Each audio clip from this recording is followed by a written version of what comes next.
I have just a few things to say. I met Jerry and Alan about a year ago on the HMS De Wolf in Turks and Caicos, and I was blown away by their humor and authenticity, optimism, and the quality of their work product. And we've been working together since, and it's like we're old pals of a lifetime. And today, and this is my first time in Newfoundland. Now, I'm born and raised in northern New Brunswick, so there's no excuse for this being my first time here. But I have traveled the world a bit and lived and worked in 4 countries. And over the 4 decades, I have come up with observations, and I want to leave you with 5 of them today. It's not going to take me very long to do that. I've had them printed, actually, so if you forget, you can I just put them on the table, perhaps, for after.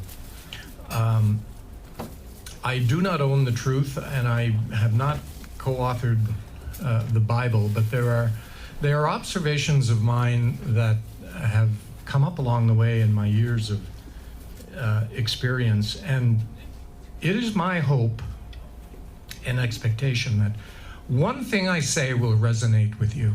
Now, that might be something different for each person, but my hope and expectation is that one thing I say may cause you to do something differently, or have you cease and desist on something you're doing, or treat the way you're working or dealing with your professional career. And if I can succeed in that, then it's been a great success. I'm really here because Jerry promised me that he would take my speech and go viral. And I'd have worldwide fame after. And so I asked him this afternoon how he planned on doing that. And he said, well, in St. John's, anything more than 10 is viral. So, you reach tens of people. On with the show. Okay, my first observation, ladies and gentlemen, this is called This Much I Know, Lessons from My Corporate Journey. And if we could have the first. Bill Gates coined it a few years ago, and I love the phrase, busy is the new stupid. About 40 years ago, I was living and working in Ottawa, and at a company called Combustion Engineering, which is a large engineering company, no longer exists. And it got gobbled up along the way by an even larger predator. But we had an office boy in the days when you had office boys. He would push his cart along the various floors of the MetLife building at 99 Bank Street in Ottawa. And I would run into him, and I'd say, and he was a bit of a character, and his stories were always exaggerated. And he'd say, I'm busy, I'm awful busy.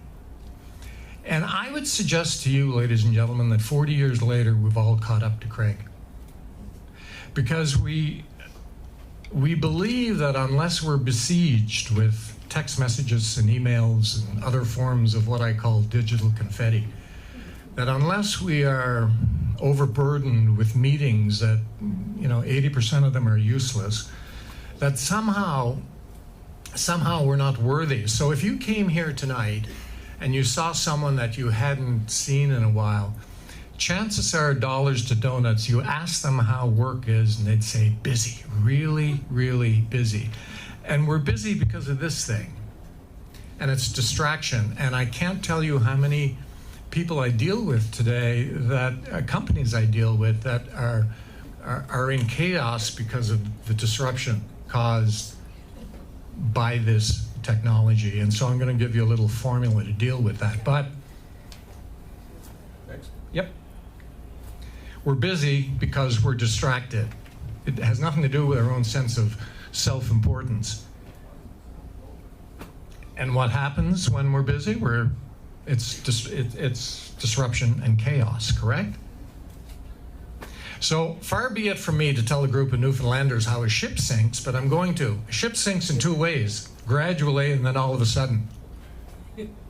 And that's the way it is in corporations as well, because initially the decline is imperceptible.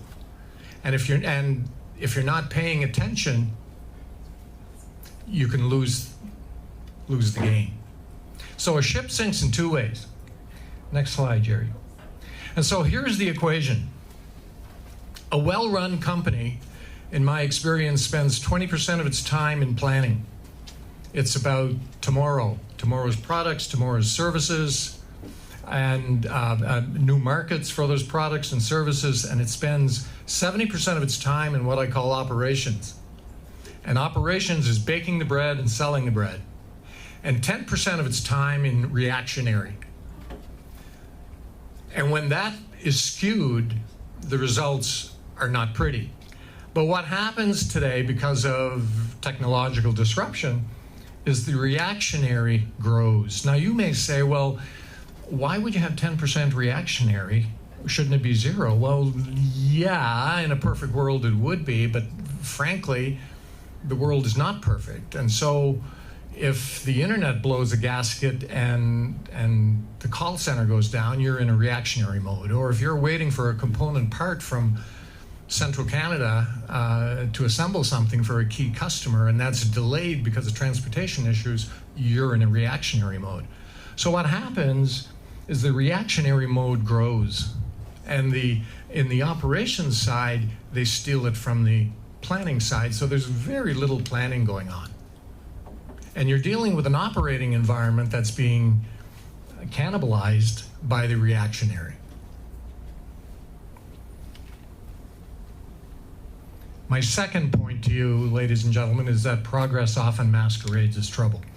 Oftentimes in companies, as in life, we deal with issues and we believe, if we're implementing change especially, that we have to back off. And oftentimes, unless you are going east and looking for a sunset, chances are your strategy is correct. Chances are you've road tested your strategy. And so if that's the case, really expect pushback, because there's going to be pushback to your strategy. And next slide, please. Just expect that pushback and stay the course. So progress often masquerades as trouble is my second, and my third is the beautiful energy begets energy. I would suggest to you that something magical begins to happen when you take action. Something magical begins to happen when you take action. I was dealing with a friend recently who was frustrated because she had started a career search and wasn't getting traction, and her activity had slowed down. And I said, well, you got to get back networking, and she did. And the magical thing about it is that the activity that came about didn't come from the networking she was doing; it came from somewhere else in the universe. So energy begets energy, and something magical begins to happen when you put energy into the environment. And the other thing I would suggest to you related to that is that you don't need to feel good to get rolling. Actually, motivation follows practice. Some people think I'm going to get motivated before I go to the gym. It doesn't work that way. You go to the gym to get motivated, is my third message. And then optimism and the importance of picking your tribe. I saw a lot of optimism this week in St. John's at two conferences. And there is nothing more important to economic development than a culture of optimism. Many years ago, a friend of mine had been appointed Czar of Economic Development in northern New Brunswick, and he had invited an industrialist in, and he had invited all the luminaries and dignitaries of this little region to dinner. And the industrialist had a manufacturing facility looking to locate somewhere in the country. And it was a coup for my buddy just to be able to attract this guy. And so that night, over dinner and the drinks flowed, there was a fair bit of cynicism came out. And at one point, the industrialist says to one chap, he said, "Tell me about your transportation system." And the guy says, "Oh, you wouldn't drive your car over these roads. You'd lose it." And at the end of the night, the chap went up to my buddy and he said, "Bill, I'm sorry. It's just not going to work." And so what I would suggest to you, that with the optimism that I'm seeing and feeling on the island here, is keep the naysayers at home. Because nothing will kill like pessimism. And related to that is what I call choose your tribe carefully. 25 years of research at Harvard University, David McClellan found that the strongest and most enduring correlation of your success was with what? It wasn't your rugged good looks. It was not how much money daddy or mommy had. And it wasn't your math degree from Memorial University. The strongest correlation with your success was who you hung out with. So when your mother told you at 7 years old not to hang out with the Watson kids, she was right. But we tend to believe that that was only for 7-year-olds because they don't have powers of discernment.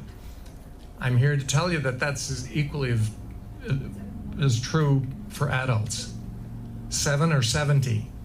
So pick your tribe carefully and change your tribe. And if, well, I don't give divorce counseling, so I can't, that's a whole other kettle of fish. I won't go there. And lastly, I want to leave you with this, altruism.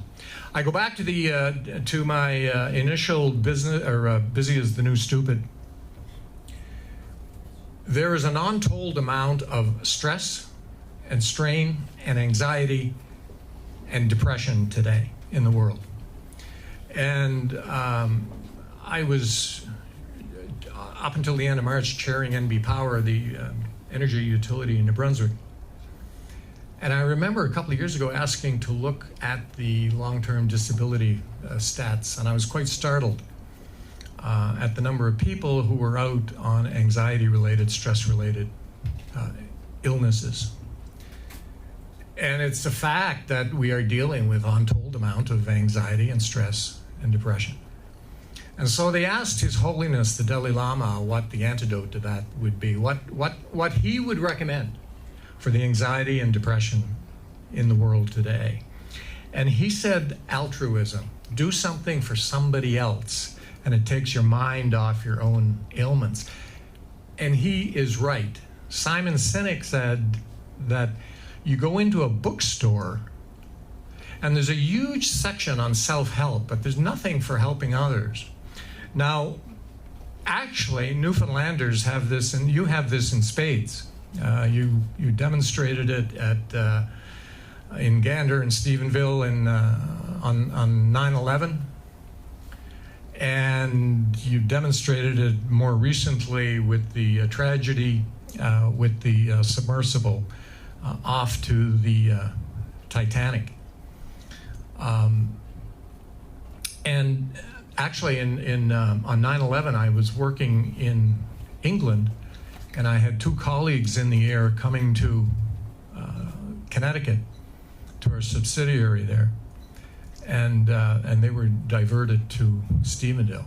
I remember they called in later that day, and I said, "Richard, there's only 2 things to do in Stephenville, and in the winter you can't fish." The last story I will tell you on this one has to do with paying it forward, and it's all related to altruism and giving back.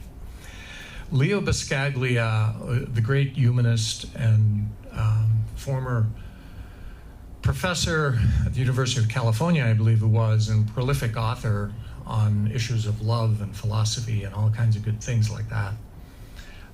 As a young man in the 1960s, graduated from university with a doctorate, and he decided to see a bit of the world, and so he slung a backpack over his shoulder And he toured the world, and he ended up in Hong Kong. And like Otis Redding in the great song in the 1960s, sitting on the dock of the bay, there he was in Hong Kong.